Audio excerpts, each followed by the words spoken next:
What up, everybody? Buenos dias. Welcome to Sunday Night Live. We're hanging out here in the shop. We'll answer LS Tech questions, LS Swap questions, four-wheel drive questions, and pretty much any kind of question you can come up with, we'll answer it. We're rolling in here. I'm going to send the link out here.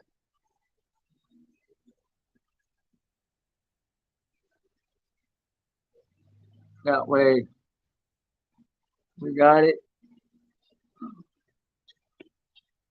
Comment.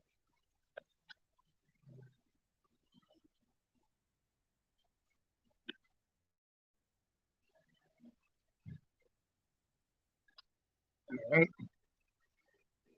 We got the link up there. How's everybody doing tonight? Wow. It's been a busy day. I've been everywhere. I started out this morning working on that 69 Pontiac that I threw some stuff on. I was driving around the 52 Chevy today. Need to tune up. It's run a little rough, but it's been parked for a couple of years. So other than that, everything's working pretty well. How's everybody doing? How's your week going? We are getting there. What's up? We're getting some guests now. How you doing tonight? But yeah, we've been doing a little bit of everything. Mostly working on cars. But that's kind of what we do. Yeah, I see you probably the one guest one.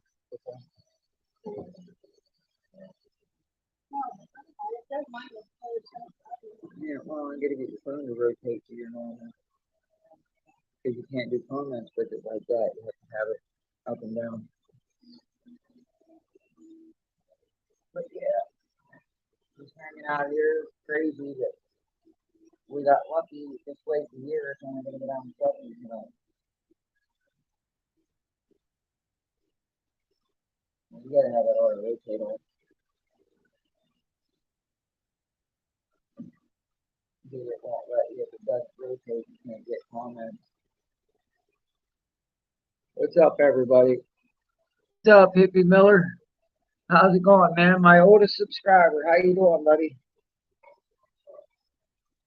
Hanging out here, like I said. We had a few guys on here last week that wanted some, was asking some LS questions. I brought the Cutlass tonight at least, so if we need to show them something, we can go ahead and grab the camera and show it. Like I said, it's crazy. It's actually really warm out. It's probably still 75 degrees out. I mean, I'm not complaining. I love it. I was definitely sweating today, though, crawling in and out of the cars all day. I got to drive that 52 Chevy. Cat, please quit running in your tripod. Cat, no, beat it. Cat run right into the thing.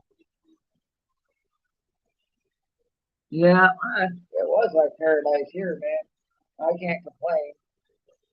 Well, if I did, everybody would just leave anyway. What's wrong? If you get portrait mode, then you go to YouTube. Yeah, then you go to iPhone. Chat. Okay, this one. So what you been doing, Hippie Miller? I see you popping in on the other chats. How you been?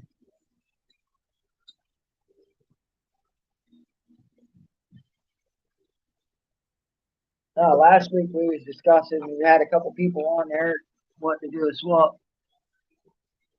Oh yeah, the Cutlass has been ready. I drive it every day.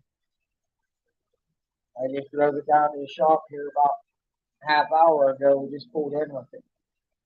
Running good. It's always been running good though. Now that I got it figured out, since I got that better fuel filter on there now, that bigger, it was that what brand was it? I can't remember. Aeromotive. It's a giant Aeromotive 10 micron filter. That was the problem. I had too small of a fuel filter on there, and I was breaking it pretty much. If I'd stay in it for an eighth mile, there was enough reserve fuel in the rail that would keep the car alive. But if I didn't lift at the eighth, it was spitting pistons out.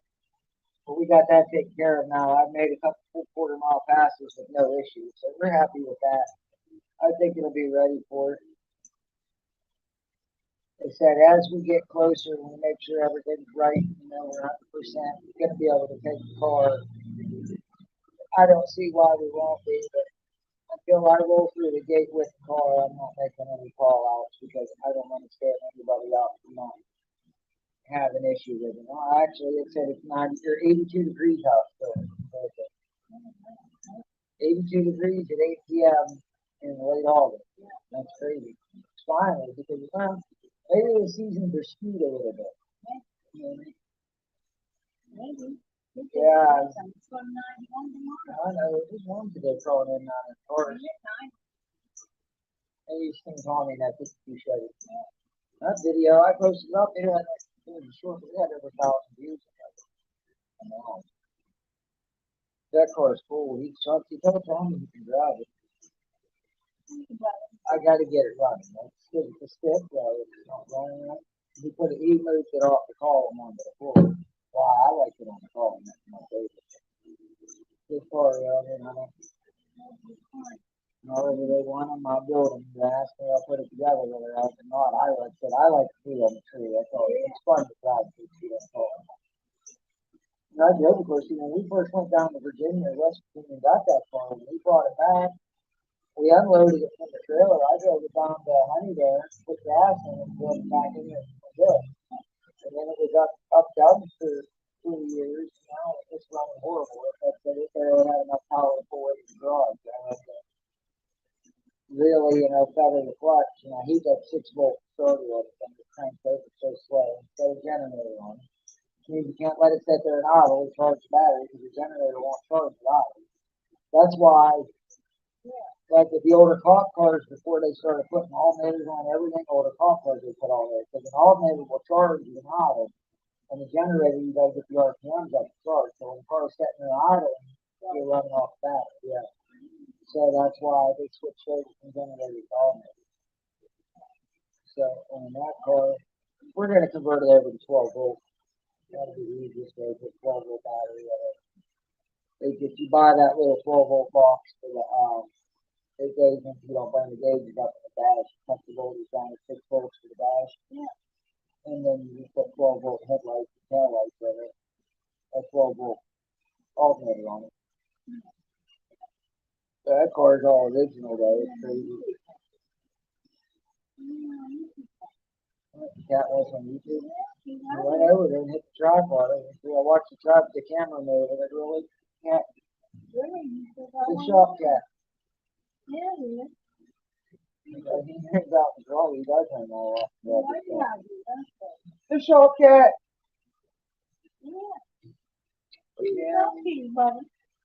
Yeah, the Pontiac. I got that Pontiac. It runs better. It rides better than my car. I guess we don't have drag shocks on it. My car got more power. I was out there. I was on that. I got a power brake. It was funny because I had it there set. I took it down, turned around, and come up the alley with it. And off was like, my parent. So I tried the power brake and it went to the back brakes. I just adjusted all the drums on so tight. I tried to power brake it. It wouldn't power brake. I was like, no, it's fine. I said, for what you want to do with it, you don't want a big can and stuff. He's just going to drive it. He wants it fast. Spray will make it fast. That's all you got to do. It's pretty quick now. I told him it's good, but it doesn't when you punch it. It doesn't hold my parents that hard yet. Get them 275s on it. They've got wide tires on it. They're 10.5 wide. It hooks good, but I tried the power brake. It went inside line lock. Then I pumped the pedal a couple times and hit engage the line lock. Had him spinning good. And smoke rolling off the tires in the alley. And he's like, and I let go of the button, went up the alley, burning the tire. The background, turned around, parked it. About 15 minutes while my mother comes out to go to the store. She's talking to us. She gets the parking pulled in and on the driveway. She says, he was burning tires. He was pretty black marks in the rubber, right? No, I was putting me under the bus. He said, no more. Like, see, bags off. And it was his car. He was coming to trouble. She laughed. I was like, boy, that was real easy. They told her I was the one. He told me to. And he was happy. It rides good, though. It's really, that's a nice car because it looks nice. It drives and rides excellent. So it's a good car. It's a good driver quality car because you don't want nothing. You get something too fancy and you're afraid to drive it. Like that 52, I started my drive that every day, just the way it is. No, it looks good. He got it. It looks good. You seen it? Yeah. Yeah, it's painted black. It's like satin black. Looks good. I told him to order the seat covers and stuff. We'll redo put some seat covers on it. Redo the front back seat on it. Because it's crusty. It's a Southern car. That's why the Southern car is the body stays with it, the burning interior up. Yeah. I don't know if the other one was still showing or not, was it?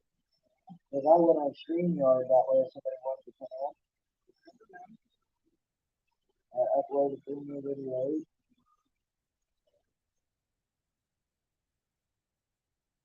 I put 3 videos up today. They were all short stuff. No, Cat, what are you doing? You said I told you you went on YouTube.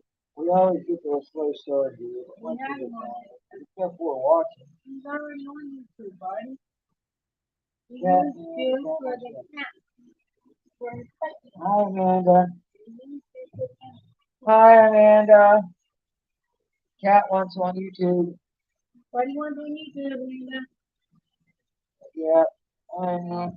I said I hope some guys pop over the LS questions and give us something to chat about. Yeah. Yeah. Definitely. Last week I knew before here. Now we got it. Nobody's getting on there last year.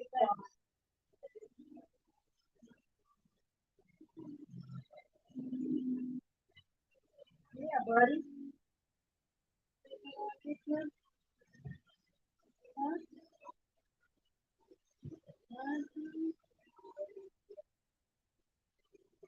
What?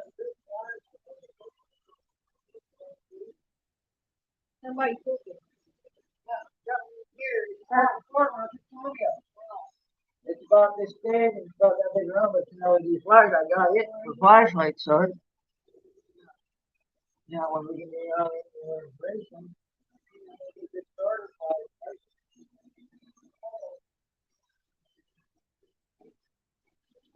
Look everybody out.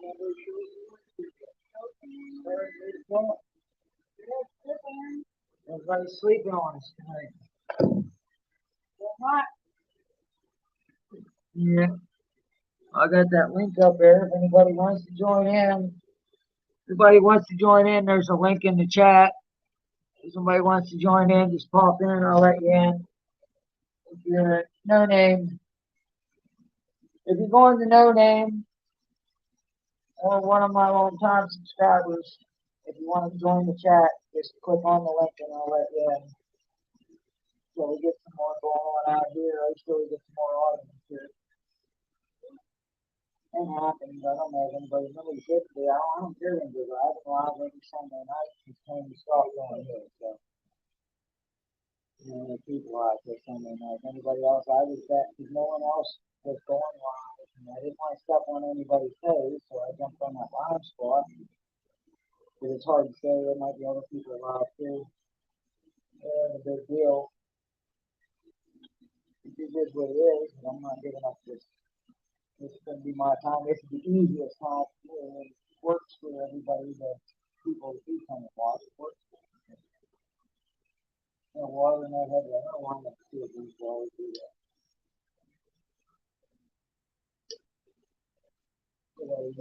Nobody likes LEDs.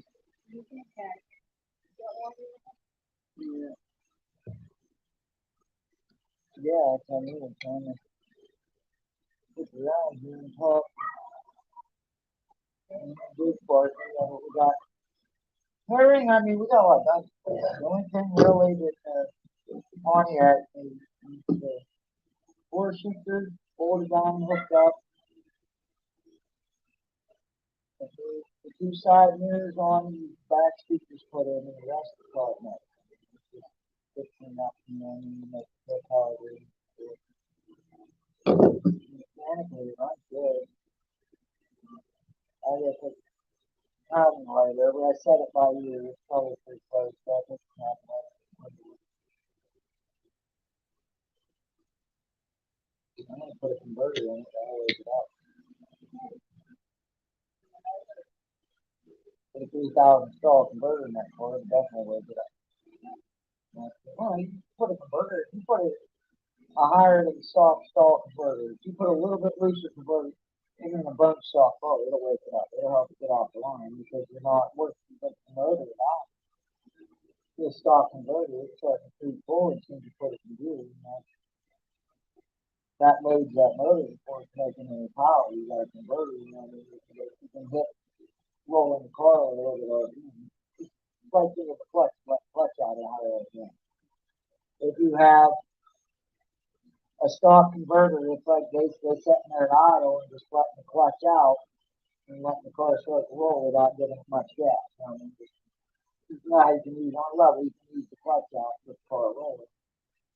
You know, but you know the car is just going to roll off smooth and steady. But if you hold the car at 4,000 RPM, flip your toe off the clutch, what's it going to do? It's going to launch hard. It's going to violently slam and smoke the tires. A torque converter is like that, but you don't get that slam, you know, that mechanical jamming everything together.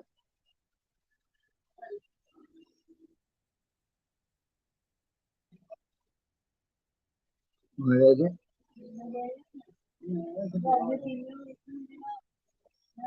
Oh, do you want that name? You going to No Name movie?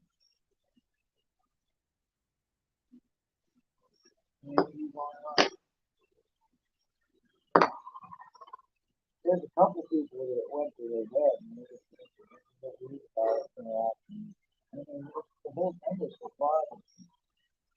We wanted to go even before, you know, like Wilbur, John and Dallas announced a few weeks ago about the payout and how there was going to be points and stuff, right?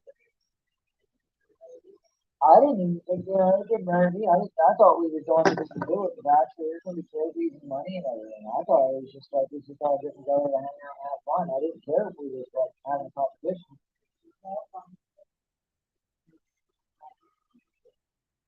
Yeah, that sucks, man. I'm sorry. Yeah, we're poor too, man. I understand that. Believe me, I'll be stripping it straight when you get there.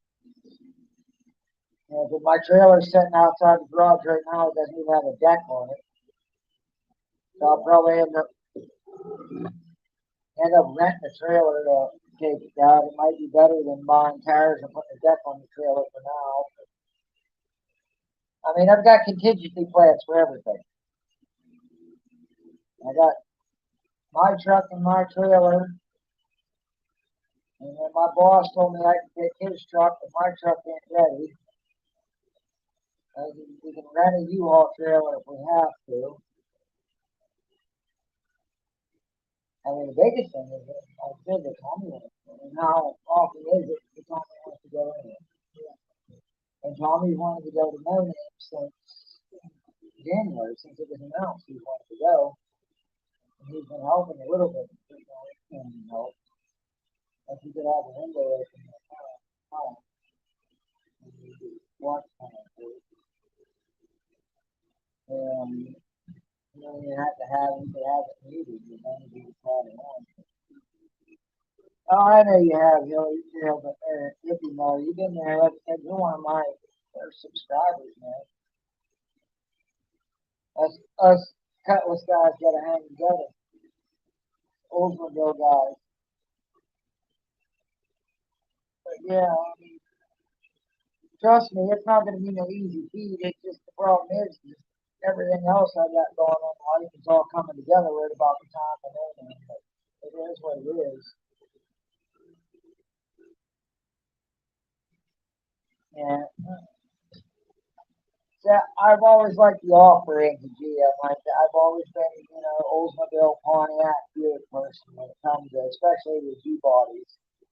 And everybody had a Monte Carlo or a Malibu. You rolled up in a Cutlass, you had something a little bit different. That's what got me into building Suzuki Samurais way back in the day. Back when people used to laugh at him when it was really an aftermarket. And he was building the Samurais and the sidekicks and the trackers to take them off road. Just because the fact that I would go to the local four-wheeling spot and pull in and there would be 50 Jeeps, a couple Toyota pickups or whatever, but I just wanted something unique. I don't, there's nothing wrong with the Jeep or the Toyota pickup, if that's the thing. I just wanted to be different. I show up somewhere, and I used to get a lot of, they rag on me down there. People that didn't know, they would show up and they'd be like, oh, look at the little Samurai 35s, how cute, didn't even turn the tires over. This and that, and make fun of it, whatever, follow me then. And that's usually where it went. And then my friend Ian that I used to four wheel with a long time down the falls down at the local spot, he had a Jeep Wrangler with one tons under it, dual transfer cases, and hydraulic steered 40-inch super swampers. And there's one day some guy was there and he was picking on my little Samurai, and Ian popped up. He's like, look, dude, he's like, that little Samurai on 35s follows me everywhere because he got the same ground clearance with the little axles. He ain't afraid to use it. You guys don't want to get mud splashed on yours, and it pretty much shut them guys up. We had a lot of fun, and it was learning. That was the thing. I kind of applied the drag racing type thing to the four wheeling. Is that we'd go four wheeling and we see what would break or what didn't work, and then we come home and during the week we'd fix it, get it working, and then we take it back out, and see if what we changed worked. If it didn't work, we figure out why it didn't work and see what we could do to change it to work. And every week we'd improve on how they ran, what they did when we got down there. We ended up, it used to be a religious thing. We'd go every Sunday, rain or shine.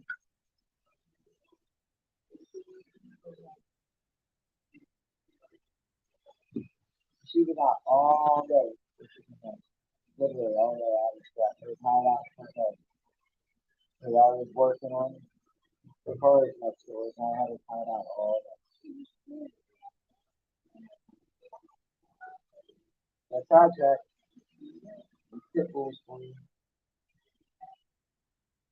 Once you don't think you got an issue with being late, that's a problem.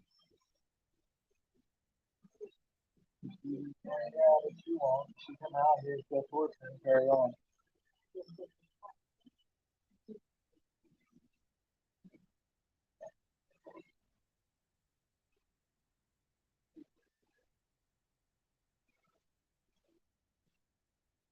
Yeah, baby. Yeah, but yeah, I mean, other than that, so yeah, so we had a couple, we got a couple calls last year. About that time. I think the one in October last year. Like first October before. I just put it in and went in and I didn't have to open issue. Which is a good idea. If you're going to do a summer pool like that, yeah, you put one up now, you're probably not going to get to swim in it, but the water will be warm next year when you open up. Because, it'll be starting to warm up in the spring.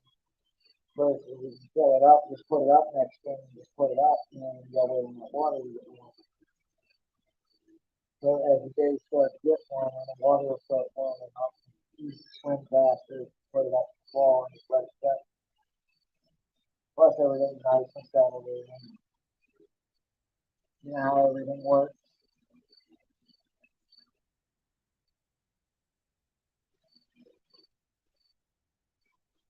Yeah. Hey, that's all you need to get to the 31, man. I've been a lot of places. TJ5s are fun, man. You got a locker in that thing? I learned that, my opinion, for anything off road. That's like the biggest upgrade you can do is a locker. If it's just a cheap lunchbox locker or Heck, for that matter, the spool or weld the spider goes up. I mean, that makes a significant difference in how it goes up. There you go, welded rear. Ain't it amazing how well the rear end makes something go? A truck with a welded rear end will go more places than two-wheel drive than do a four-wheel drive. Before the rear end's welded. You take like a soft truck, pull it back and four-wheel drive, drive it around, it'll go, but you can cross it up, get one front wheel spinning, one back wheel spinning, and set. Go across the ditch in an angle or something. You weld that rear end, it'll pull out, you don't even need four-wheel drive anymore. You gotta watch because when you get the rear end welded, you'll climb stuff now. You can flop over on your side. You couldn't climb before because before it would have lifted the wheel and just started spinning and kept climbing. And keep climbing and welded. As long as one tire is on the ground in the back, it'll go. You good. Yeah, that's probably the biggest upgrade I've ever done to them. Anytime I bring them out, weld the rear end up. The tractor I'm running now, I got that Toyota E-locker in the front, and then you just convert it over to a cable locker. There you go, 9.5 ton winch, that's all you need. You got a big enough winch, you got full cable, I'm all down with that. Now, CJ5, I mean, the stock axles, 31's getting pretty good ground clearance on that. That's, a lot of guys don't realize, when you start going bigger than 31, then you got to upgrade axles. If you don't upgrade the axles, you're just braking all the time. That ain't no fun. Nobody wants every time you go out in the woods break the thing and not make it home. I got one of them. I got a rugged rig, 8,500 pound winch on the front of my tractor. Funny that I bought it on Amazon for $225, probably about 5 years ago. Maybe longer now, maybe about 6 years ago. That $225 winch is at my mile marker. When mile marker first brought the electrics out, I had a mile marker. It didn't last 4 months. And I had an 8,000 pound winch on the front of a 2,000 pound Samurai. And still, that winch was junk before being 3-4 months old. But that's when the mile markers first come out, they had that permanent magnet motor on it. That's just not a good winch. Now, this rugged ridge, it's got that series wound motor on it. Instead of the old solenoid, it's got a better contactor on it. And then my kids got me the wireless remote kit for it for Christmas one year. It's nice there to just put big and low gear and have it just idling with the tire spinning and get out and run your winch from outside. Yeah, I took it for it one time this year. We went out Memorial Day weekend with it. Brought it back home. We come home Memorial Day. Thank you. And then we come home Sunday. Yeah, we went Saturday.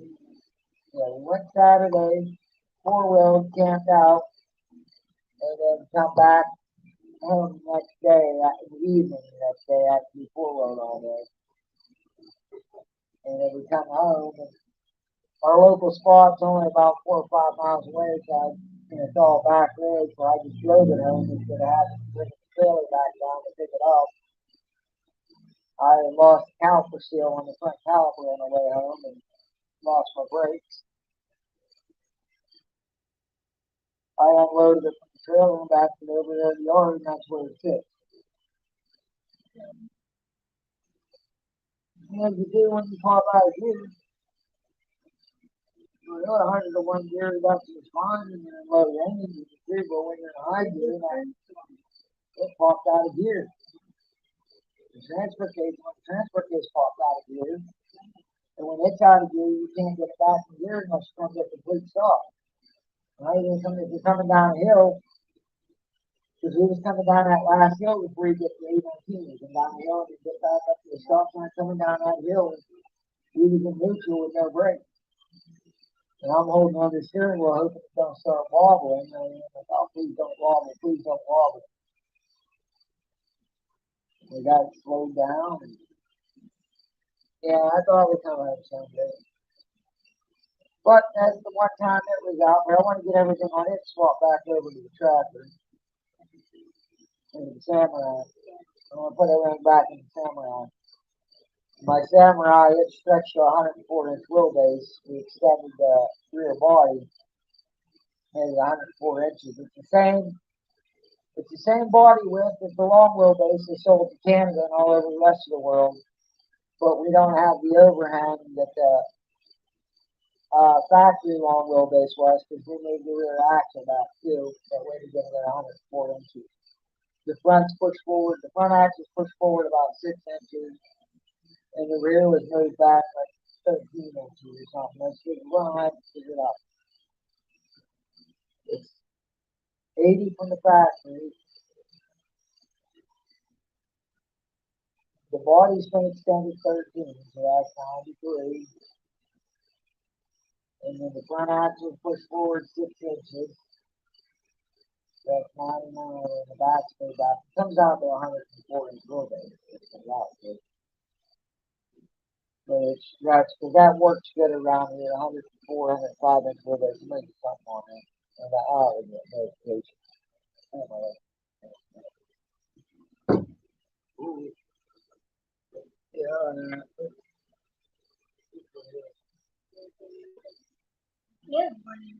I guess it'll have to be. Man, I like that.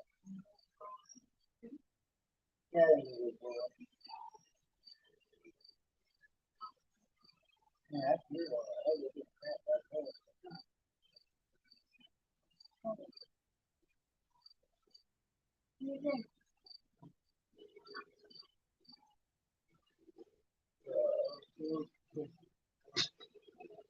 I can't believe that later that weight kicked in his leg. I thought his leg was. I was looking. He was laying there on the alley. In the alley, they took him down. I mean, think about it. It was an 8 foot long Peter pan. It shot out at the wheel long ways, and it got him right here. And like the board probably was going 10 miles an hour, but that's a lot of weight. They took his leg out from underneath him, swapped him over. He got up and his foot was halfway out of his shoe. So his shoe was set flat. And I kept seeing his foot was turning, and I thought his leg was broke. I mean, his leg looked like, oh, it definitely was. So I felt bad. I mean, it wasn't everyone's fault in the accident. I'm glad it didn't break his leg. Any dangerous stuff happens around the swamp, they keep your head on a swivel. I guess someone else came on board next time, but I didn't have to learn that way. That sucks. I feel bad for him. I don't want him to hurt you. I hate to hurt the kid. He was helping, you know what I mean? We went up in there the first time, like I said, it was running so bad, I don't know what they done to it. But I'm going to put a set of plugs in it. The points, because it's not missing. I mean, it's not like the points miss. The points miss, it'll bounce on all cylinders. It'll just run bad, you know what I mean? It's, it runs good on a couple, like when you rev it, it'll smooth out, but it's got a couple dead holes. I say it's got at least one foul plug, maybe two, but old gas in it. Foul plug, it's in it. That car ran great. When we got that car, it ran good. The old guy took me down the road in it. And it went down to Honeyburn and back to Mill Province, right up the mountain there. And then now I said it wouldn't go in the garage. It had a hard time getting it on power. Why I ended up spinning that board out on me. So kick the boards out and fly on the end of it and it's sitting on a loose one. So it's kind of hurt like that. You know, so we never know if we had to go outside and put more. I guess you know, got a lot of money left in that car. We're not gonna hurt it. We're not that big a dummy.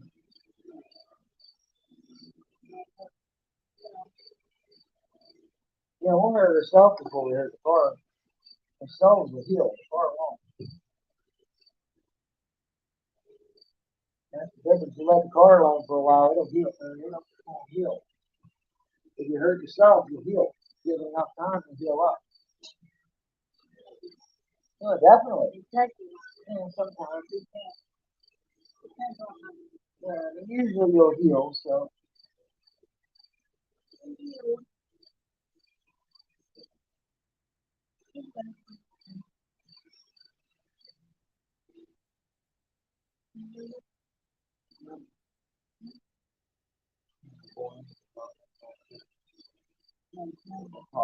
no, people talk good or something like that.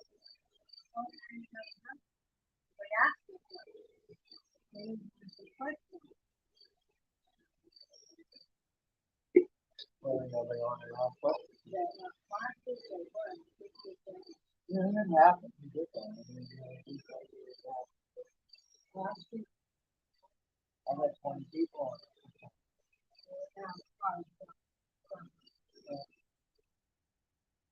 I had 20 people on it. If nobody asked a question, it's kind of hard, if you sit around and, the other people that are watching, they get bored. They talk, I understand that. Believe me, I'd love to spend, just stay here for 2 hours nonstop and answer questions and telling people how to do stuff.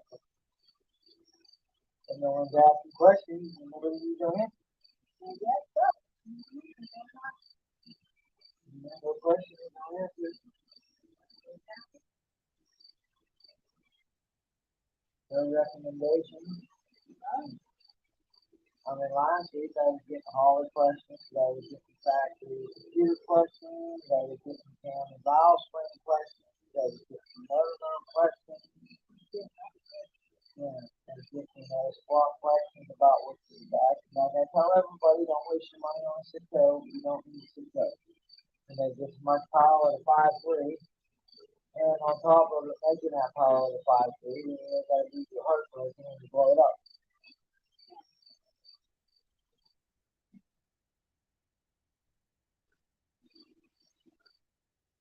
That's too much turbo. Too much put turbo in that.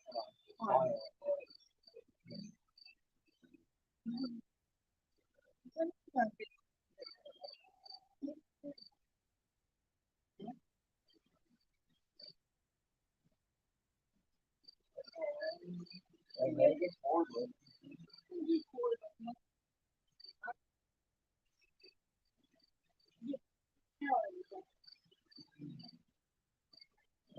I would keep it. Put it to the side. Well, most of my stuff, I just put myself, my stuff I put to the side, and so I'm not gotten real mad at it. And then I get back out again. So I'm hurt on it. So, like Katie said about, I talked to Katie earlier, she said about, I told her, I was going to not going to do that other stuff. I said, stuff was set in the corner for 17 years collecting stuff. And most people have only never seen the road again. What they were about to do is I put on there, I measured,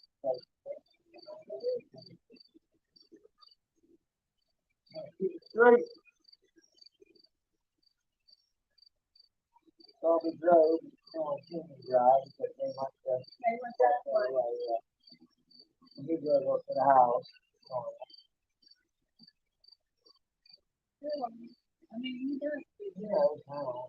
You gotta get the Honda.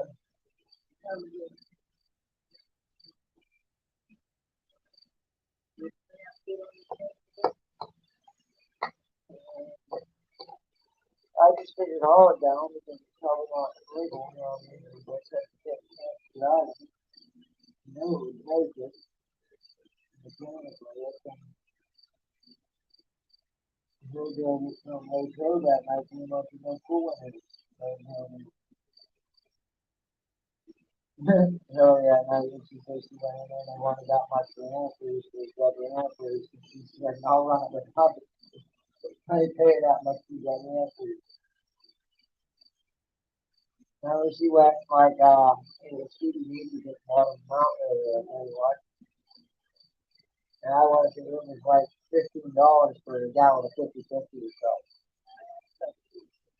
She said she closed the hood, she said she brought it without her, she wasn't paying that much.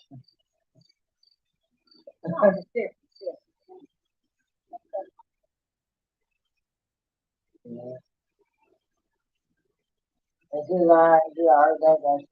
Yeah, that's something I would say. I do the same thing. I'd melt stone, put in. Well, it was cold when we were snowing. There wasn't no water to put in. It made it anyway. It made it without cooler. And how many times, because they had oil leak water, how many times she stuck the oil in and it had none in it.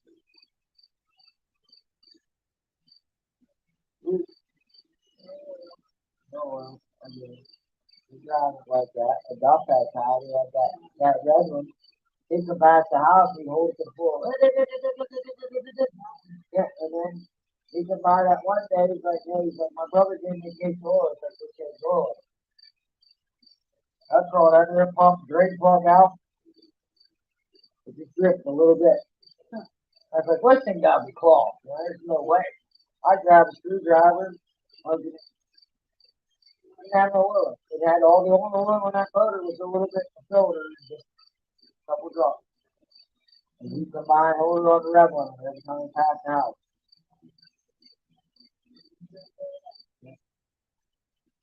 That motor makes me start. That one had more head gasket in it, so it smoked. So you pull out get that motor. That motor's only been fired up like 2 times. Of course, that motor might be a little oil too, though. Yeah, that's something out of nowhere. I can't even know where I hold it. But, hey,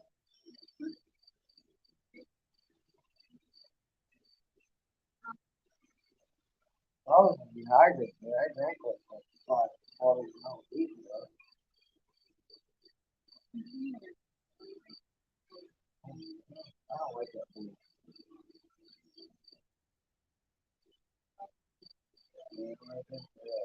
So I did the red, the orange, and lemon lime. So I just I don't have to do it.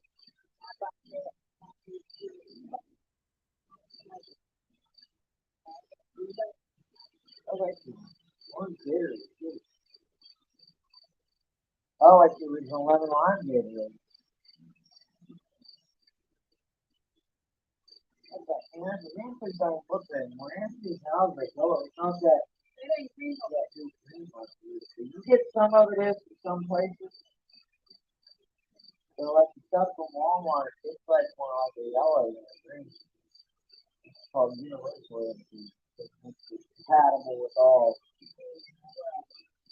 Because you can't mix that green stuff with pink stuff. It'll turn into yellow. Pink stuff. You know, that's cool. That's stuff. I want to come up with it. What happens is, see, the antifreeze, if you don't change your antifreeze every like 3 or 4 years, the antifreeze becomes acidic. And they always your head gas. That's what kills the head gas. When I think 384 days, or you month down and stuff. A lot of times that's what kills head gas. Because it's cooling. And that cooling eventually starts eating head gas. Then next thing you know, you pump compressor into the cooling system, fire it up, and it's blowing out coolant. And when motor is only 60 degrees, and it's already pumping coolant out, and it's overheating, but it's not overheating. It's the air pressure. If the head gas is being filled every time that piston comes up, a little bit of air leaks out like an air compressor. And that gets pushed into the cooling system to release the head gasket. And once your cooling system comes up to whatever cap you got, 12, 14, on whatever cap is on the radiator, once it comes up to that, that blows warm. And then 6 blocks full of air, which you know, deal and like that. I had a guy in the system. I knew how much he would use, so I could just maybe took it to town about twice a week last when I went. It was 2 trips. So as long as you kept Anthony there and you check it before you had to be all right. That had to leave the top loose because if you let the top on, if the open pressure rise, it's going to push it all out. cap loose, they would let that pressure out before you get that nutrient. No, that was so good to go there's no heat. Oh, it's never had good heat, right? We're here for it. Most like a full dash, I'm going to use for that one. Yeah.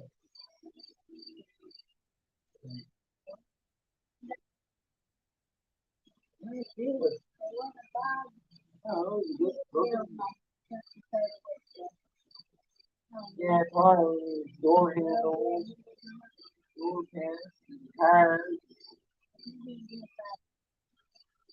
I had almost 300,000 miles on my guy.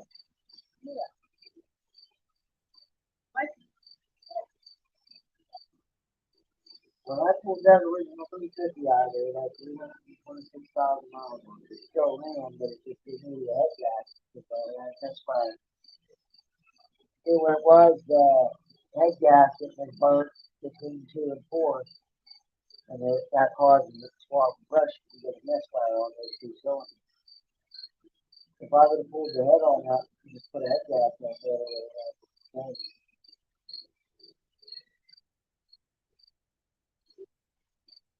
Those TBI motors, they like forever. They just don't make any power. They like horsepower. That's always told me all these guys that take, they have these 70s, late 70s cars. They talk about how good they run. Oh, those 350s are great. Yeah, well, a 79 350 made 290 horsepower, but they weren't what they were. It's crazy. Motors back then didn't make hardly any horsepower. My 80 Camaro Z28 was rated at 190 horsepower GM. That was probably flywheel. I think we probably only putting 120 to the wheels. We thought we was John Force back then. Let's race, guys. It had to be from being hot today. Sweat probably gets past me. Oh, I'm cramping up all over the place. It's crazy. Oh man, it's so good. It's just like the motor got to be right there here on this stretch. Probably dehydrated. Anything else?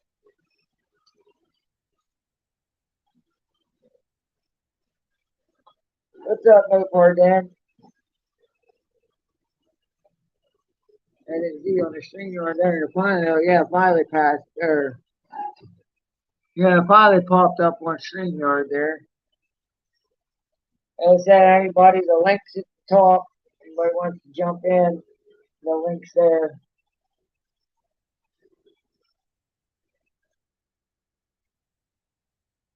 So yeah, the link's there. If anybody wants to jump in, just let me know. It's at the very top of the chat.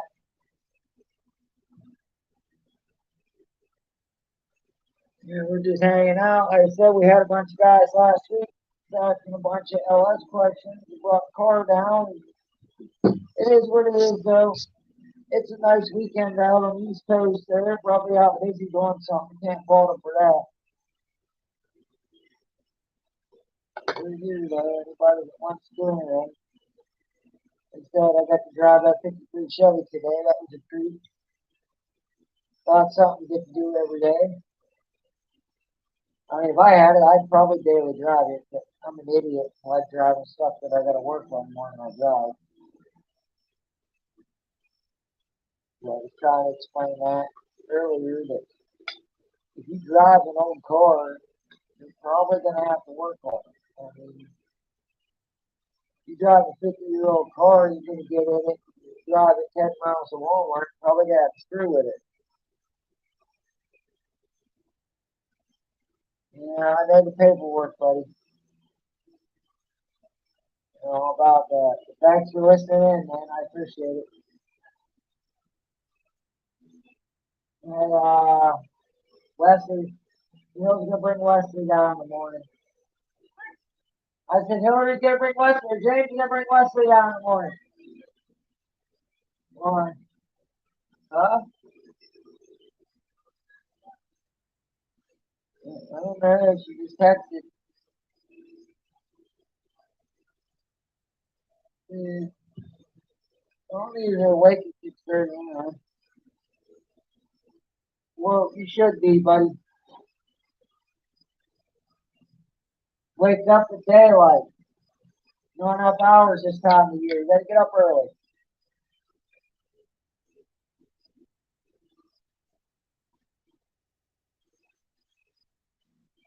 Enjoy while it's here. By the end of next month, and then the clock it'll be dark at 6 o'clock, and then we'll turn the clock back, and it'll be dark at 5 o'clock at night. We might as well enjoy the daylight.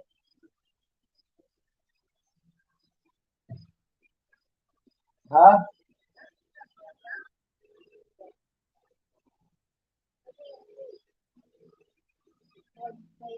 Yes, it will. Huh? Go for a den pack. Pump their way. She grew up there. The James gonna bring Wesley down in the morning. We're gonna fly back. Huh? Oh. Or fly back while you're still alive. And if our dad joined us for the evening, he's doing paperwork and stuff like that. I have no idea. I don't. I just do whatever people say. I just work here. I just work here. I don't know. Cool stuff. Huh? Yeah. Go for it. Let's pick up people now. Yeah.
I just showing English is alive. Yeah, we're gonna do. I'm just gonna do a marathon. Just start broadcasting on Friday night and let the thing run. Just go all weekend. Just have the camera for what's going on for the weekend. Reaction on the car. We'll do that. Our final push to noon anymore. We'll just do a live 24 hours watching.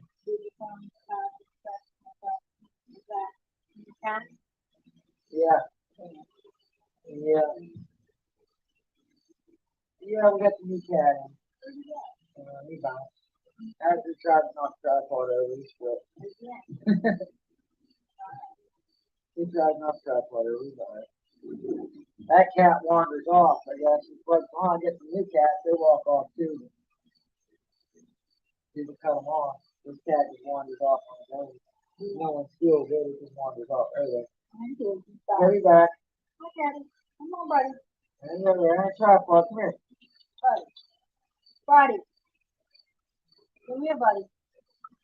Here, she tags. Soft cat.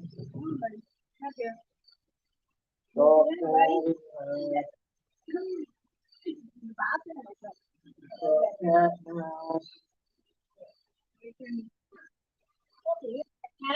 New cat.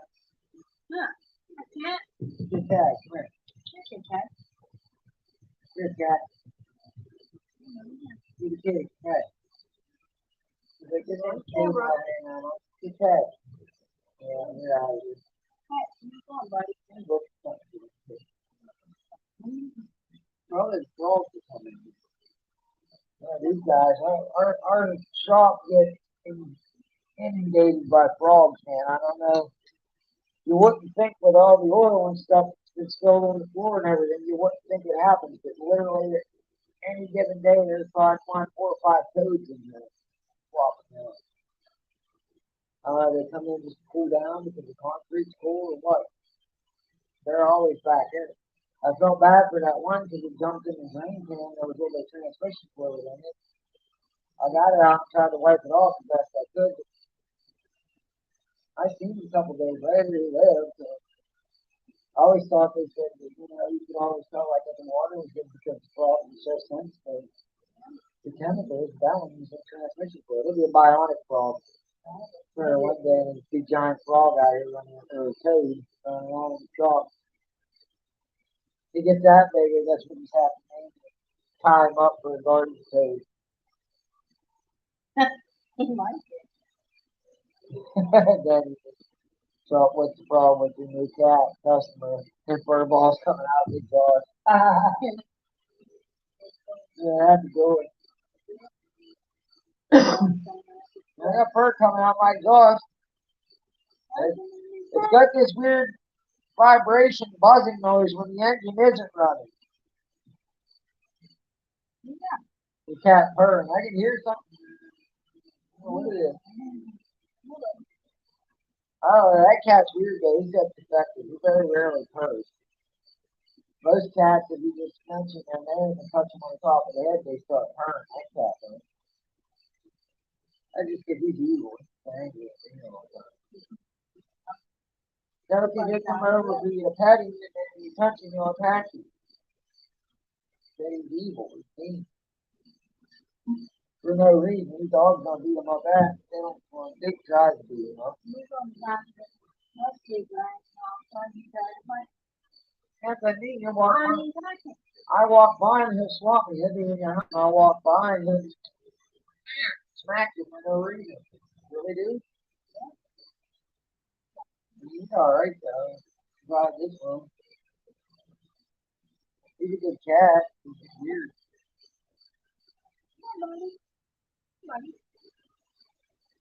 Yeah, that's what it is, what it is. What it is, what it is, what it is.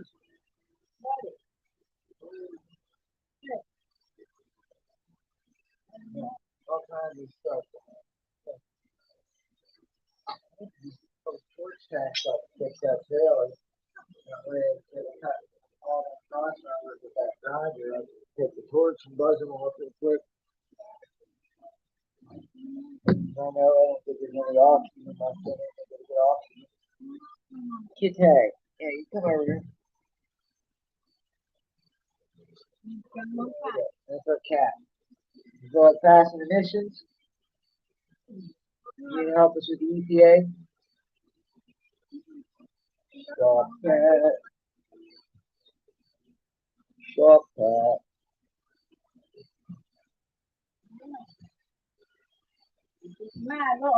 Yeah, a black cat and a white pit bull. You getting mad, Shop Kitty? I see you. You getting mad? Shop cat. Shop cat. Where you going, huh? Let's be famous on YouTube. Well, not famous. You want to talk to the tens of viewers? Well, we're not even there yet. I'm kidding. You're famous. You're a YouTube cat. I figured that video get a lot. Capture like the number one of the most search things on. Oh, no, you I can't. told him, I don't touch him. Me. He just got. Cutting the wrong way. I didn't. I just don't pet him. As I said, that cat's got That is. personality. He got it. Just for no reason. I just patting his head. He wanted. He was over there and rubbing against my hand. Snapped at me. Yeah, they say You're the weirdo. Stupid cat. You're a bad boy. Now everybody's seen on me or Oh, you just told everybody on the street how mean you the were. mean side. You had to do that mean job, didn't you? No, no stress. Yeah. Yeah, that's it. I wasn't I going know to it. you just said I was petty. I was being nice to him. you can be nice to him. You're letting him be nice to him for a while. Being nice to Kind him, of I can't flies into me. Huh? Stupid is, stupid cat. Yes. I can see if next time when dogs try to beat you up, you know, see you.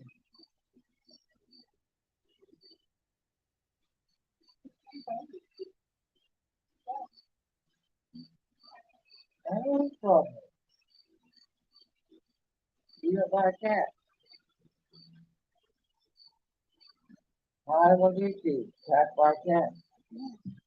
That should be a thumbnail. Attacked by cat. You do it as clickbait. Almost killed by cat.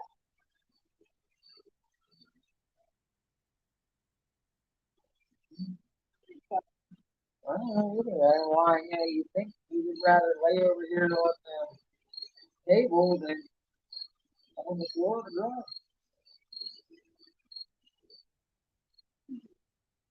Cat scratch me. Yeah, I don't know. Like I said, he got up there and he was fine. I was petting him and then he just flew into me. That's a strange cat, man. He does that, like I said, you walk in the house, you go in the bathroom, he'll be hiding around the corner and he'll just swat at you for no reason. It's evil, man. I try to make you famous, and that's what you do to me. That's all right, though. The news. I can't believe you did that.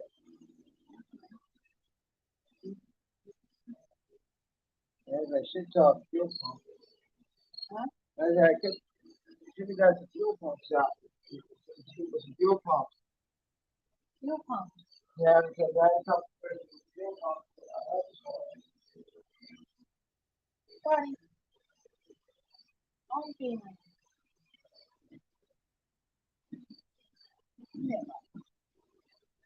Come on. Be right back. Right?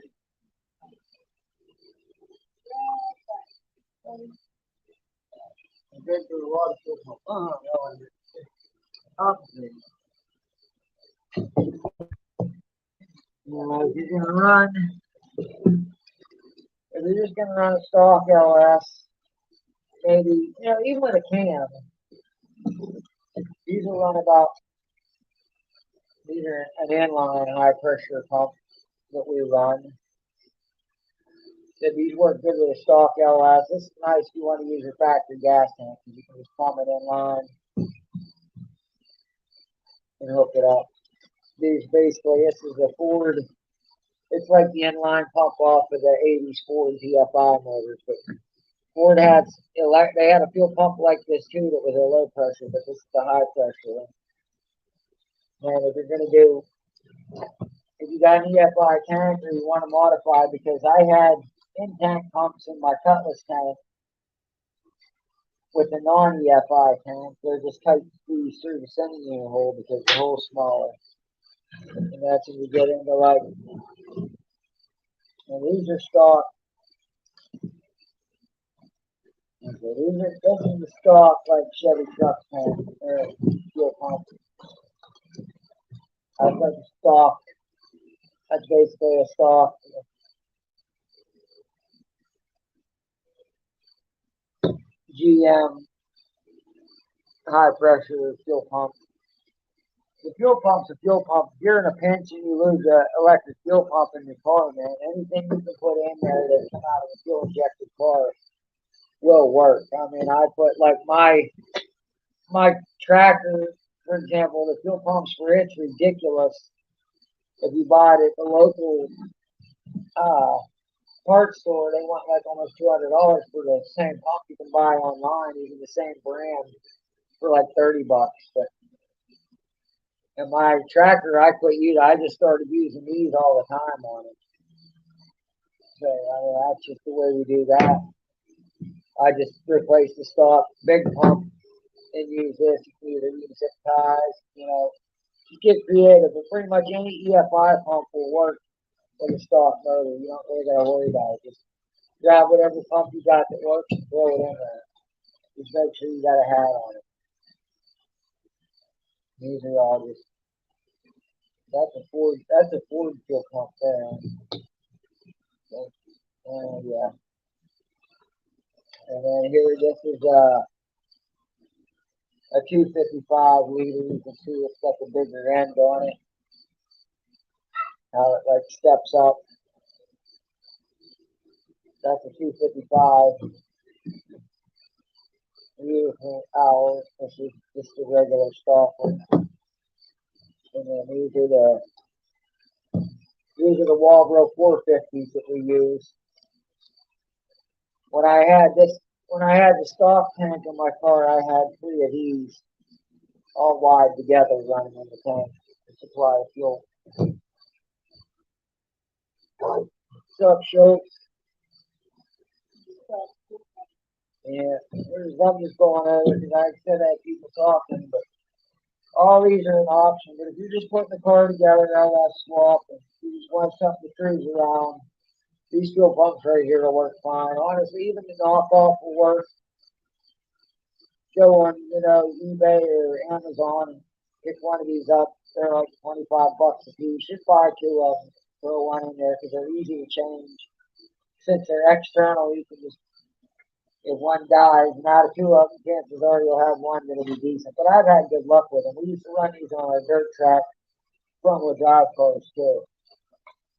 This makes plumbing a lot easier, and they're a lot easier to change. You ain't got to tear apart the tank or anything to get at them.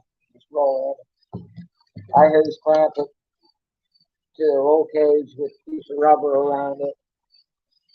Makes it easy to change. Like I said, basically your stock pumps, your 255 liter pump.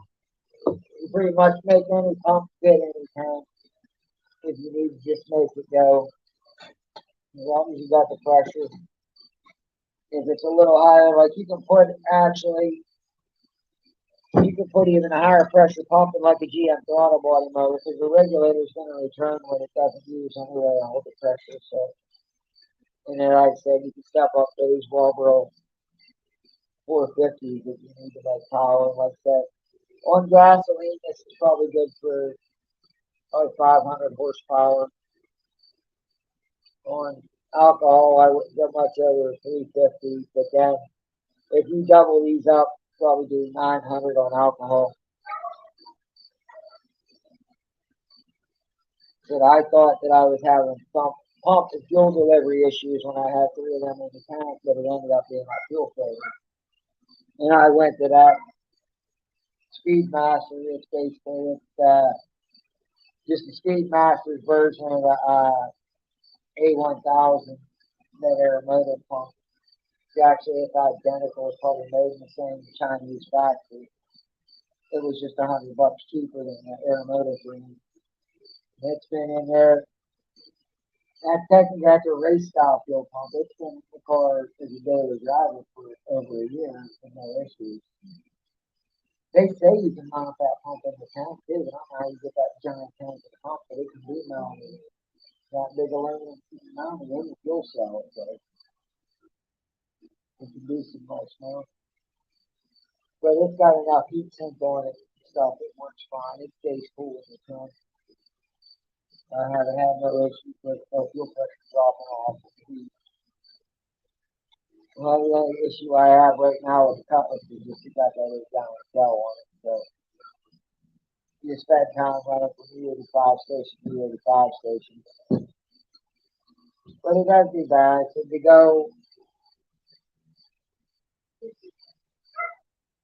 I run back and forth, I run about 20 miles a day. Running from my house and back home and everything. On those days, I use about 2 gallons of fuel a day. It's not too bad for. We even, 10 miles a gallon, if you stop and go and up and down hills, you didn't use one. You got it out of the highway, and you'll probably do decent.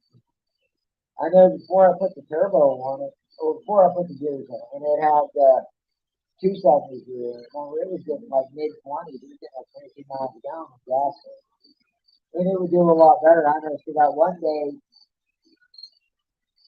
I didn't have E85 and I put pump gas in it. I filled it up with pump gas and I only used a gallon of gas in the same place that I was using 2 gallons. What's up? How you doing? We're just hanging out here. Okay, we were just talking to LS pumps. Well, EFI pumps in general, if you don't buy 8 or 4 or any of that. Those pumps will work, but I've had good luck with just the Amazon and eBay pumps. I've had no issues with them.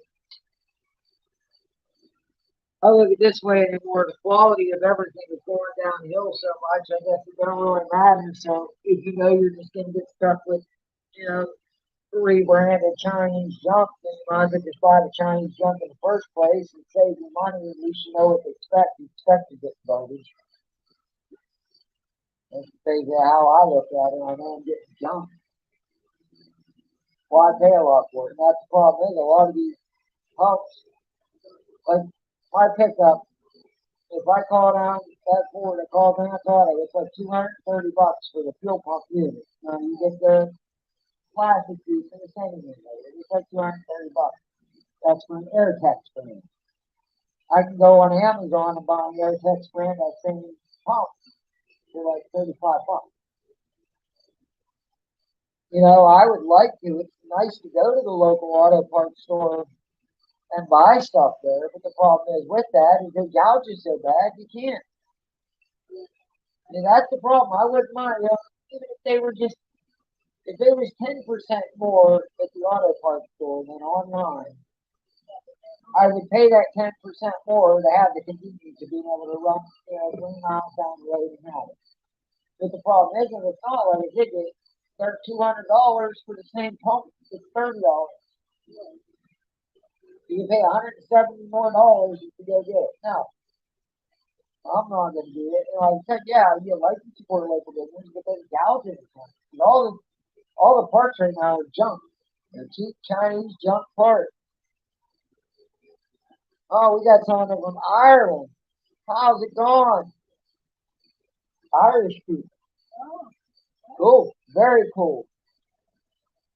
Hope all is well in your place. We're a sinking ship here in the USA, but we'll pull it together. We always do somehow. We stick together when it gets bad. Yeah, you got a 200% markup though. Like I said, yeah, Dwayne, you can't pay that. I mean, not for the same stuff.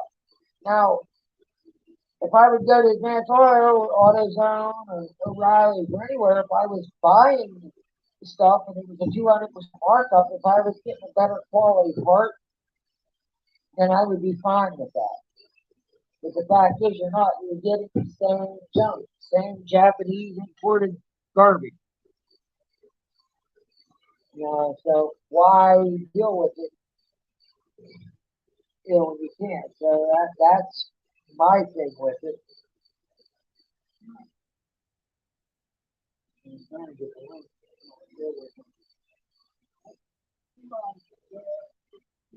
Well, like I said, you'd love to. I'd love to be able to support these local people, these local shops. We don't have a good local store anymore. You walk in, you need a set of wipers, and they want to know, what month your car was made and what engine's in it. Dude, I need a set of wiper blades. They all have the same wipers. I don't know the other day, I knew what brakes I needed for that car, and I was answering the question because I knew he was going to ask what it was. It's an FE, well, 2 4. And he went to ask if it was electric, parking brake, or manual. I said, manual parking brake. Yeah, I was going to ask. Fact is, though, it's probably the same. I learned yesterday that, online, you got all your foils for less than the price of one at the parts store. But yesterday we learned that a 2009 Subaru Forester, it's the same axle left and right. It's on TV, it takes the same part. Because by the tip to be wet, he changed the driver's side, and they went to get the passenger side, and sold it the wrong axle. And he had the old driver's side axle laying out, and the old passenger side, to get the new driver's side in. And I went and got the other one, I laid it down, and I was like, dude, these are identical. So I bet they are. And then when he went back to get the other one, the guy close to it, it's the same axle.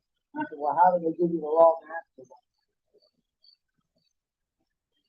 They give him one that was nowhere near. It had a completely different engine on it. I don't know what it was for. It was for a motor that had extra jack shaft bolts to the back of the motor. But yeah, that's cool that they took the thing. That's why Subarus don't torque steer like Cavaliers and Escorts and stuff. They would torque steer because they had one short axle and one long axle. So they would always get wonky with it. When you're under hard throws, they would walk around it. But Subarus don't. You know why? They would watch. That was a big deal to Chrysler, the Omni GL8, because they had equal left axis in it. Because that matters, because they call him real close to whoever that little turbo was. Remember the Dodge Omni? They made a turbo. It was called GL8. Yeah. They're worth money now, but it's stuff that people get from that. See, Europe got the cool Escort. The Escorts we got were junk front wheel drive, 1.6 liters, carbureted up to 86, and then they went to a DFI, they went to the 1.9, and then like 92 or 93, then we got that junk, that Mazda, that was the 3 bags of the Escort, I got one of the come on that. That wasn't even a Ford anymore. But Europe, they had rear wheel drive and all wheel drive Escort. And they're cool. They're kind of like the one, look kind of like the one we have here. They're just much cooler than I don't know why, that Europe gets the cool stuff and you get the crap. They're like, it's America, just give them whatever crap. They just like cheap economy cars. Even a cheap economy car should have a little bit of style. Unfortunately not.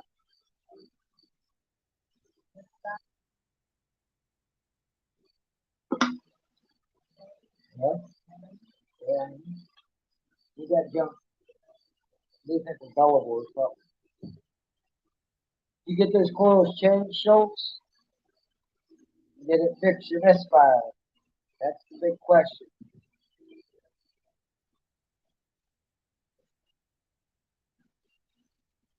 You had misfire, he said, on one, they swap coils. And he said, so it gets worse. And then he started switching around. And they all started like that, but he thought it was coil pack. And he said, one coil, $69 at the parts store, and you bought all four for 65. You didn't even have to leave your house. You could go everyone on the porch. Yeah. And it's a shame, like, running good as a 2A, yeah. Yeah, Ford done that three times. It's economy car, I guess. Get you there. Just don't get there in a hurry. That's just a heavy car. That 2.0, because look, the little 1.9s and the Escorts ran good before airbags and stuff. But the first generation Escort, because that Mercury Lynx I had, that 86, it had the 1.9 high output swap into it. That car ran good, even automatic. That thing screamed. That car didn't weigh nothing. And then, the government stepped in and said, oh, you got to have all these airbags. You got to have this, you got to have that. Next thing you know, economy car weighs 3,500 pounds. Now you're trying to power it with a 4-cylinder. Granted, technology got better. New 4-cylinders work better than yours. Chevy got that one now. It's like, it's big. It's like, okay, it's over like 3 something. 2.0 or something, 4-cylinder. It's like 4-cylinder. Yeah, I can't remember the size. It's big though. Yeah, EXP was fun. I mean, it was lighter than the Escort. It only had a 1.6 inch. Imagine if it had a 1.9 swap in it. That's when we're riding convinced we were going out towards Sandy Hall Road with the Mount Passive ball field. I had him convinced we was going to turn ball to replace it. Because he was only like 14 or 15. And I picked him up at the courts and I was taking him for a ride. And I'm like, yeah, you should do all these things handles now. I said, I got these new tires. I said, it goes around corners like it's on rails. So we come down through there and we was probably doing every bit of 80 down through there. And he's like, no, if we would have actually tried to turn, we'd never made that turn. But it's 90-degree turn. And I went up Sandy Hollow Road. That was the first time he ever rode with me. No wonder he ever got back in the car with me. Yeah, he was panicking there, man. He thought, like I said, he was only like 14 years old. He thought for sure that I was going to try to go around that turn.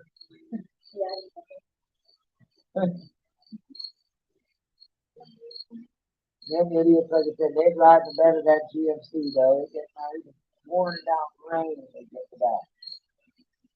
You can't break the rule, man. No more than two dudes in the cab of any regular cab truck at any given time. More than two dudes, they can say it right. There's nothing wrong with it. They want to do whatever they want to do, that's fine. But in my truck, I'm not riding three dudes in the front seat. And that was the rule. Anybody that wanted to go riding with us, if Dwayne was there, they had to jump in the bed. They wanted to go. He was going to the fair. They all jumped in. We started out by the time we got to corner to Ford, typical fair night. Directional downpour on the fair. And we're looking out the window, looking at all the idiots back there huddled behind the cab, trying to keep the rain from hitting them. One night racing ring. And we were going down in the parking lot of the ice park. Okay? It's like 1 o'clock in the morning. We're not in the neighborhood. We're down the street, across the road from the neighborhood. The place is closed. Like I said, it's like 1 o'clock in the morning. There's nobody out, nobody anywhere. And we do some donuts and we ride up through Lexington and go stop in Georgia.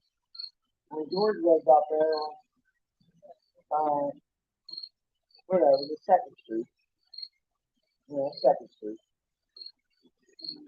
Anyway, we're coming down the road to Georgia,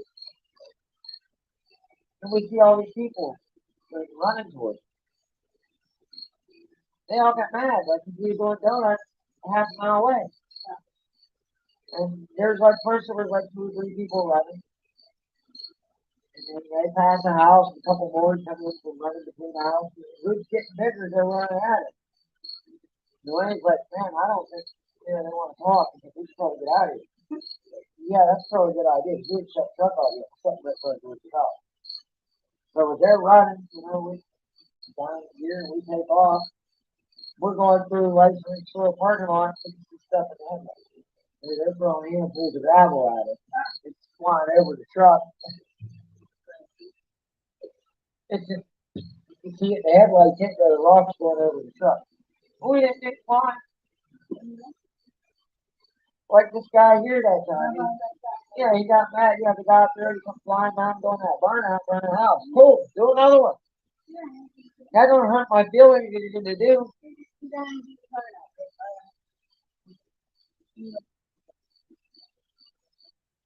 Yeah, I think it was gravel. I don't know if it was railroad rocks, was it? They probably knocked the windows out of it with railroad rocks. It wasn't river biscuits or anything. It was more like number 2 gravel they was throwing at us, I think. They was throwing it by the handful. There was a lot of it. Well, why get mad over it? I don't know why everybody decided to get up and chase those.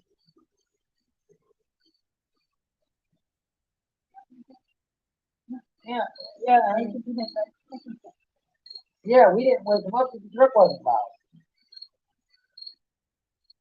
There was a time the guy chopped their muffler up. Over there on the corner. Remember that Schultz was pulled over there. Dwayne and Spick was with us. Dennis, and it's all right for everybody gets mad. That's his nickname with hard stick for not being.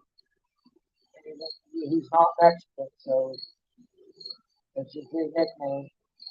But he's with us, and they're stopping. They just said pull over, so we pulled over to the edge of the grass, and they were talking to that girl they know or whatever. And we pulled out, we went out, left. Well, we did the muffler come off the truck. Stopped muffler. It fell off. Right as when we hit the, come out of the ground, hit the hard top, and the muffler blowed off. And laying there on the side of the road. It's hot, too. So we go around the block. We come around the block. We stop down at the next street. We pull up the stop sign. And Dennis jumps out of the truck and runs over. Like, go get the muffler, man. All right. He jumps out of the back of the truck and runs up. He turns the corner, and this guy's standing there on the side of the road with an axe, chopping our muffler. He's hitting it, yelling, "Who was that in that truck chopping the muffler?" And he's like, "Who was that?" He's like, "I don't know." And he asked me, he's like, "Well, who are you?" He's like, "That's for me to know and you to F off," he said. And the dude grumbled something, and that time, Dennis grabbed the muffler. Now it's hot though, because the truck was idle. This muffler's been running, the truck's been running for probably 45 minutes. So the muffler's hot, so it's burning his hands, but he's got to grab it because the guy's standing there with an axe. He grabs the muffler and runs, tosses the muffler in the bed of the truck, and jumps in the truck, said, "Go, man, he's got an axe." So we drive down to the store. We're standing there, leaning over the bedside of this truck. We're looking at this poor muffler. And it's a big, box GM muffler, like stock GMC pickup truck, square body muffler. And that poor muffler is laying in the bed of the truck. And it's got holes all through it, just axe marks. It's got to have like 8 or 10 axe holes chopped in this thing.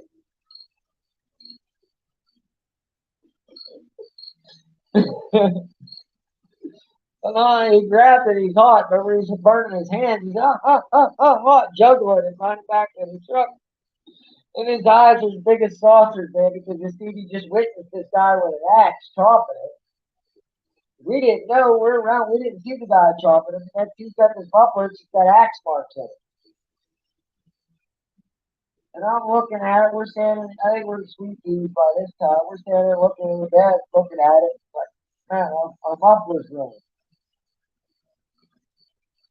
I said, that's it, guys. I said, we can't go ride around now. I mean, this truck was loud. It didn't have cats on it. So it was wild. So, but we can't ride around without a muffler. We're done. Guess we'll go home. So they all took up a collection to buy a muffler and then buy a glass pack to put on it. That way we could keep food. But in fairness, that was back that summer. That was like 97. The gas was under $1 a gallon. I was working for Brooks, but I would run like $280. I'd run 280 gallons of gas out a week running around that truck. As I said, I can't buy a muffler right now. My money goes to gas. So they got $20 together, and we went and bought a muffler, slapped that on there, and we just blast back, and we were back at it. Man, people just get so mad.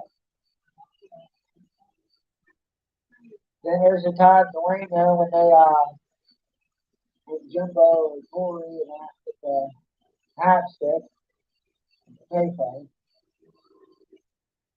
And Dwayne, he's like 18 years old before at that time. He's living down there at the trail. He don't have phone, he don't have my own phone or anything. So this before cell phones were affordable. Yeah, there were cell phones out late 90s, but they were early 2000s, but they weren't affordable.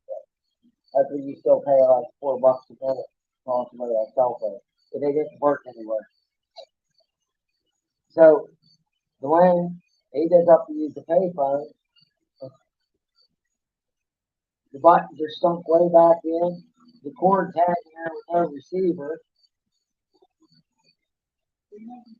He flew up there to make a phone call and gets there, and it's just what's left of the phone. Them idiots. I was up the road that night, and watching them run up the road was hilarious. And that little short-legged Jimbo running up the road. But they put a half stick on the receiver, hung it up and lit it, and ran. That was it. But that was fun times. That was post 9/11. So you do that now, the FBI would be hunting you down. But on record, I never got out of Trump that night. I just sat up there and laughed. And I'd love to see. I'd love Dwayne's face. See how he rolled up and see that thing before he was hanging there and the button going. The receiver bounced off the side of Sweet Peas on the other side of the parking lot.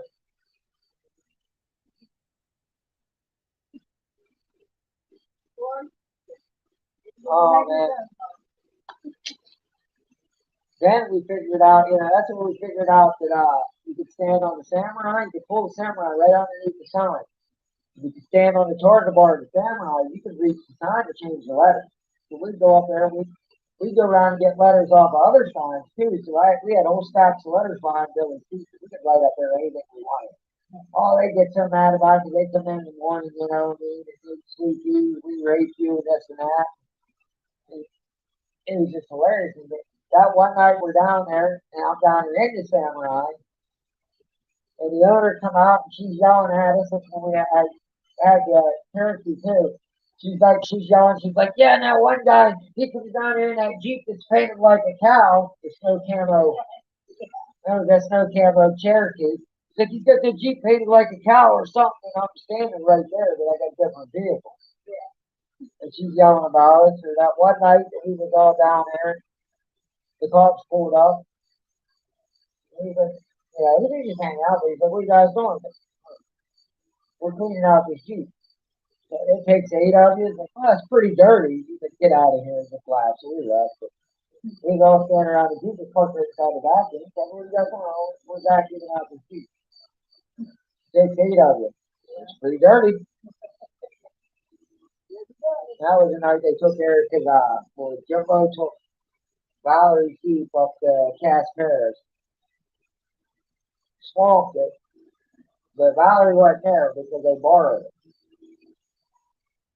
So what happened that night is Miranda called Jumbo and said, Joe, I got Valerie's Jeep. Want to go out riding now? And Jumbo's like, yeah, 3-4-1, I'll go, 4-wheeling out somebody's Jeep. So they went out there, swamped it. And the guy one day there was like, because Jeep, the Wrangler, like the YJ Wrangler, that's like a bathtub. I mean, the floors are like 6 inches deep by those rocker panels. They'll hold water. That thing's full of water. The stuff's floating in the water on the floor. By the time they got it back to Manitoba, it's still full of water. It's the drain plug point out of the floor. It's full of water. Stuff's just sloshing around on the floor. They go over, no, they get over, they put money in the bag, they vacuum all the water out. There's mud's running out of the vacuum all across the parking lot sweeping to pick up the water out. And like Corey peed the glove box. Everything, he filled the glove box up with tea. Everything, he said everything was floating there. They took their valve stems out. They put the caps back on. They took the valve stems out and screwed the caps back on real quick. So the tires slowly went flat. She got off work, called us, and when she called, it was like 2:30 in the morning when the bar closed over there. And I asked about valve. I got our valve stems and hang up on them. And call us looking for valve stems. And that sounds like your problem. Getting up and going to take you valve stems. Well, it was funny. I mean, the stuff, it's a wonder all the stuff we get back in. We'd all be in jail today, probably. And Dwayne, he brought his car one time. He went over Sweet Peas. Dwayne pulled in at Sweet Peas. He had that Toyota Tercel. That brown Tercel. And he was a brake next time he had that little brown car. Well, he left it running and he went Sweet Peas. I drove it down over the bank and parked it under that little bridge because that's concrete on it. I drove it down over the bank and it was people out.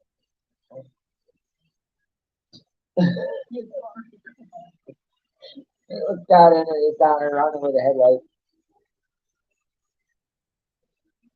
Yeah, nobody cared for you around here. But yeah, that was fun, man. Crazy stuff we did. I used to call, like I said before cell phones.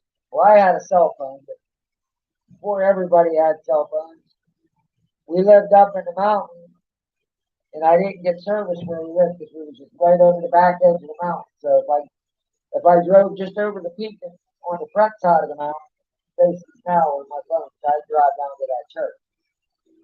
I'd drive down to the church and I'd call the payphone and sweet tea. And just let it ring and ring till somebody answers. Somebody answers, hello?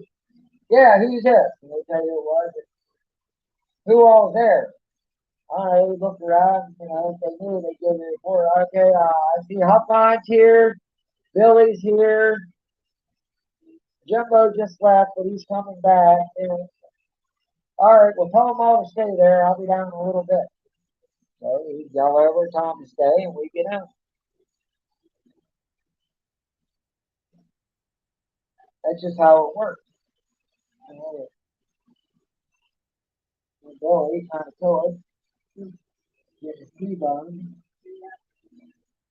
That's public service announcement. Don't stand in the bed of a Toyota pickup truck that gets T-boned by a minivan going like 50 miles an hour.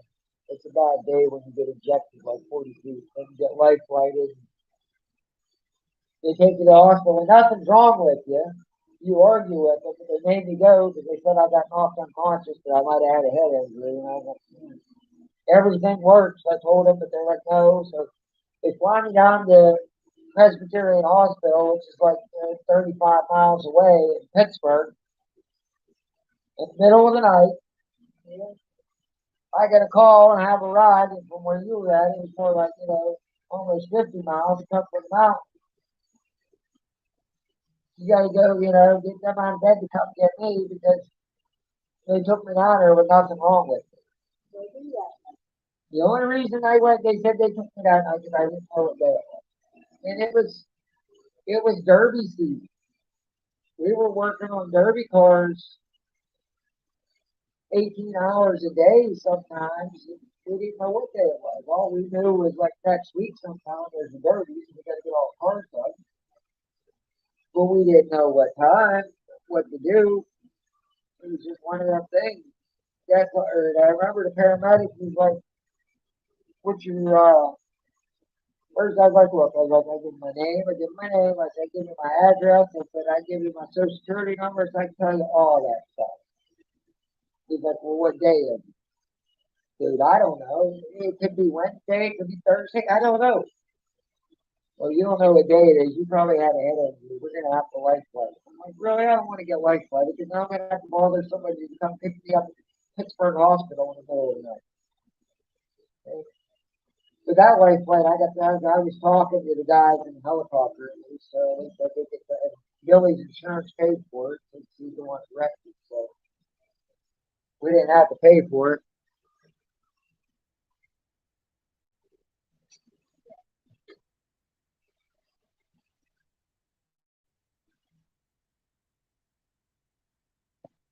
Oh man, I'm more private about it. It's old stuff. I probably just kicked out of it. But it said about they said there was volume number. I think I was old enough because they just showed up. But they got the sound was bad that one week. Yeah, that got life like that night for no reason. Everybody, some people got banged up a little bit. Remember, Shuey's boy got banged up a little bit. Jimbo dented the door of the Toyota because he was on the passenger side inside. I was standing up in the back of the Toyota holding on to the sunroof. The sunroof was open.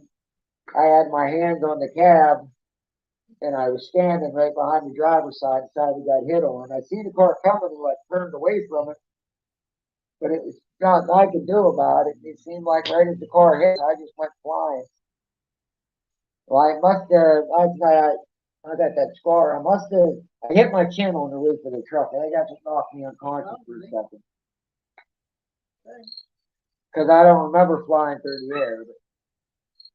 But it's kind of good because that way I didn't hurt myself. If I would If I wouldn't have got knocked out, I probably would have broke a bone because I'd have tried to catch myself when I was landing. I would have blocked because I just limped. I just flopped and landed in that field. Luckily, I didn't land on the road. I landed in the middle of a soft field, like a cow field. Flew over the barbed wire fence. And I was like 40 feet from where the truck got hit.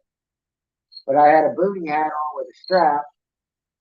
So I was laying there, I guess unconscious still when they walked up. I was just starting to come to because they said that I was gurgling because the strap was pulling on my neck a little bit. And you're gonna gurgle a little. You're breathing unconscious. And Billy walked up. He said he thought he killed me. And then when he touched me and I jumped up and I was like, "We gotta go. Let's get out of here." And he's like, "No, you're good. You didn't do nothing." He's like, "We were in a wreck. You're good." He's like, "You're not." I was like, "No." I was like, "We gotta get out of here before the cops come." I said, "I don't, you know, I couldn't remember for the first few minutes. I couldn't remember what happened. I just knew don't be there because you might have done something you shouldn't have done before you got knocked out, and the cops might be on their way. So just leave. That way, at least you can remember what happened before you got to talk to the cops." So I jumped up, was going to leave, and they're like, "No, just sit down here. The ambulance on the way." And that was weird, but no, that woman's fault. She was speeding. If she was going the speed limit, she would have seen us cross the road. That's only 35-mile-an-hour zone there. And she was going like 55, but because Billy was only like 17, they, of course, it was his fault. Yeah, it wasn't. That time wasn't his fault.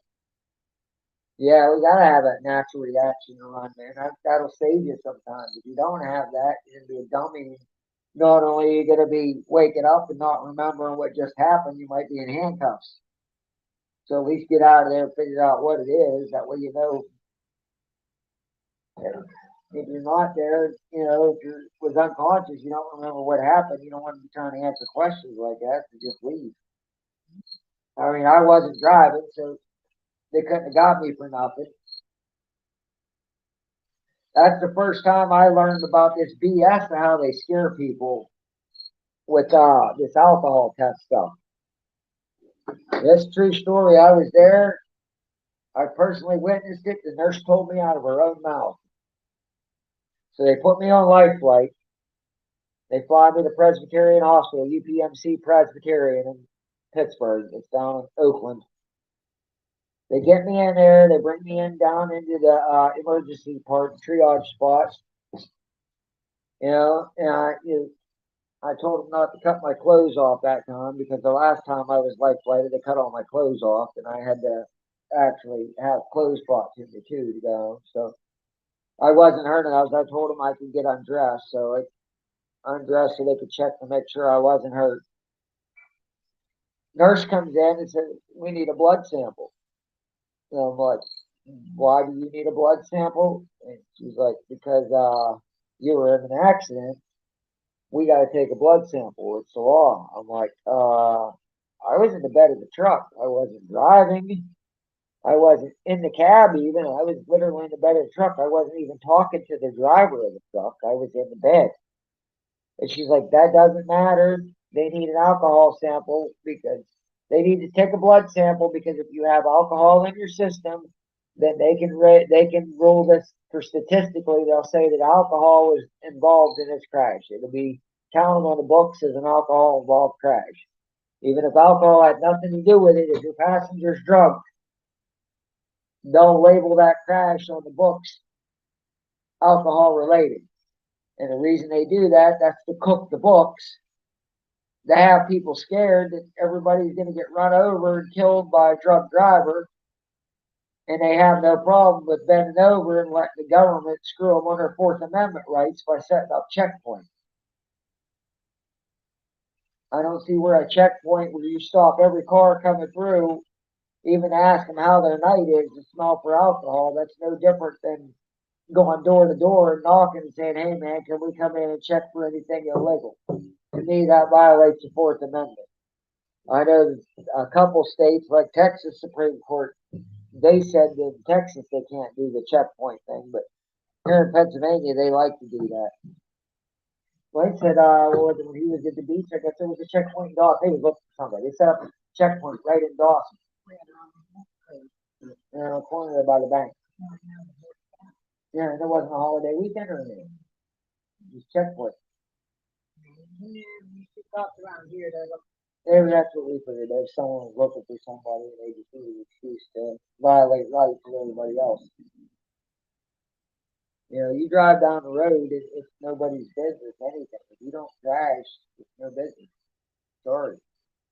Cops have no business to stop every car, but like I said, I'm against these license plates. I hate these license plate scanners. One thing, the cop has no reason to run every single license plate. Used to, the cop only ran a license plate if he suspected that he had a reason to. You had a violation or something, then he would run your plate, see if your car was legal, you know? That's the way it's supposed to be. Yeah.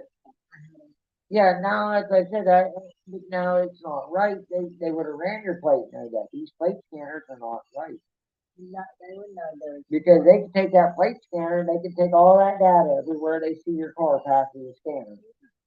They could put that on a map. They could pretty much put together after, you know, enough time. They could say everywhere you go. They know that every morning I get up, I drive to Dwayne's and then drive home the other day. You know, they would know that because I'm passing the same scanner every day at about the same time.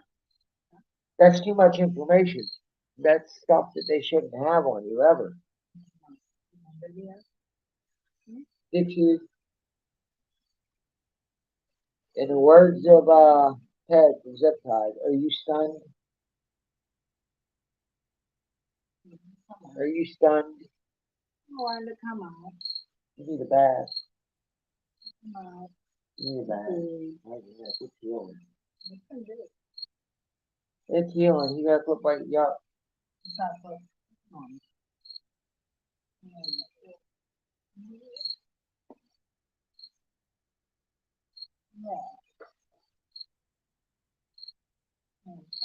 Oh yeah, that ain't right. That cop walked up to Junior's car today downtown and asked you one of them boys riding dirt bikes around. He told him I'm driving.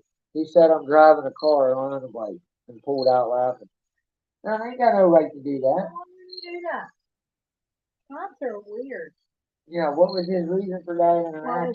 He's in a reason car. for Yeah, he's in a car. Yeah, he had no business walking up and asking him, and he's in a car. If he's one of the guys riding the bike, even if he was, he told him, "Yeah, I was riding a bike. It's not illegal to ride their bike." That happened. Huh? What cops was that? They're probably state cops. It's in Dawson. Oh, it was in Dawson. Yeah. You know, hang down. Yeah, cops shouldn't be in Dawson. They have to be looking. They should have to send out like a notification to you guys and be like, "Hey, on September 1st, we're gonna come down and ride around through Dawson between 12 and 12:15." They should have to let you know. It's ridiculous. You know, there's real crime going on. You know, but they're not worried about dirt bikes. Oh no, somebody might ride the dirt bike across town to get to the trail. Meanwhile, you got kids missing and Democrats touching kids. Oh, oops, sorry. Allegedly touching kids. But instead of actually trying to find real crime, the cops are out harassing kids for riding a dirt bike. That makes sense. Hey, I'm fine with the car. I have no problem with the police at all. But, you know, it's how you spend your time. Don't bother people just out trying to get by. You know, just like I said, pretty much everything we consume in the United States comes in a truck at some point. Even if it's imported from China, it might get to the dock. That's all in the You box. know, well, a train, but at some point, a train can't deliver to Walmart or the grocery store, so it has to get put on a truck to get delivered. Yeah. So everything we got comes by truck. So why does the DOT let a lot and punish some guys trying to work and stupid stuff? If a guy's out there and he got a light out on his truck, give him a warning, hey, your light's up. DOT, you get no warning DOT on anything. And right, you're harassing the people that keep the country going. And it's just, I don't know, it's just, that's my opinion, it ain't right. But, you know, what are you gonna do? That's how the world is today. Like I said, we're all right. I have no problem with the cops, you know, and I respect authority, you know, but I also don't like abuse of power, and I don't like when people overstep their power. And that's a controversial thing to me, but I certainly believe that the cops have no business to do DUI checkpoints. I think the numbers are artificially inflated. I've seen it firsthand, and I'm totally against it. I don't drink myself, but I really still don't understand uh, what gives them the authority to stop everybody, to stop me, to ask me if I've been drinking. They have no authority for that. And if a person drives and is driving down the road normal, it's none of the cop's business if they've been drinking or not. Now, if that person crashes and hurts somebody, then yeah, you punish them to the fullest extent of the law. You punish them for manslaughter, you punish them for whatever you have to. You punish them because they know the consequences that if you drink and you hurt somebody, you get charged with a crime. But don't go around and pull everybody over just fishing either. Because that the way they measure intoxication by blood alcohol, that's a skewed system. Because, you know, people who don't drink can be, you know, right at the legal limit and be unfit to drive.